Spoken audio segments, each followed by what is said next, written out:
नमस्कार। मेरा नाम आरती राय है और मैं एक माइंड हीलर हूँ और आज हम बात करने वाले हैं ट्रांस के ऊपर कि ट्रांस है क्या। सबसे पहले ये जानते हैं कि हीलिंग में ट्रांस बहुत इम्पॉर्टेंट है, क्योंकि जितना व्यक्ति अच्छा ट्रांस में जाएगा उतनी अच्छी उसकी हीलिंग होगी।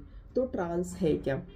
ट्रांस हमारे माइंड की वो अवस्था है जब हमारा माइंड बिल्कुल रिलैक्स हो जाता है, काम हो जाता है, बिल्कुल फोकस रहता है, अटेंटिव रहता है।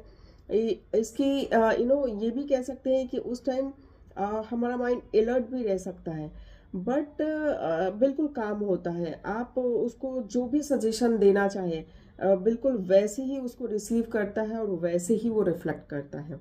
तो that is the state of mind. अब हम बात करें कि ये जो अवस्था है वो दो दो ब्रेन वेव्स में इसको डिवाइड किया गया है कि एक जो होता है हमारा अल्फा लेवल होता है। अल्फा लेवल का जो ब्रेन वेव्स होता है वो 8 to 12 हर्ट्ज के बीच में होता है।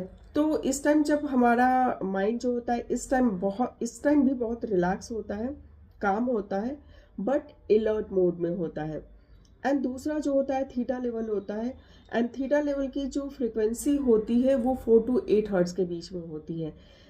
तो इसमें क्या होता है कि हमारा माइंड जो बिल्कुल डीप रिलैक्सेशन में होता है, या यूँ कह लें कि हमारा माइंड जो बिल्कुल गहरी नींद में होता है। और जब गहरी नींद में होता है तो हम ऐसा नहीं कहेंगे कि हम जो थेरेपी ले रहे हैं तो हमको कुछ याद नहीं है तो वो थेरेपी नहीं जा रही है। नहीं, ये दोनों ही अवस्था में अगर आप थेरेपी ले रहे हो तो बिल्कुल आपका जो माइंड है, आपकी जो बॉडी है, एज इट इज़ रिसीव करेगी और एज इट इज़ रिफ्लेक्ट करेगी। So this is the trans. Thank you so much.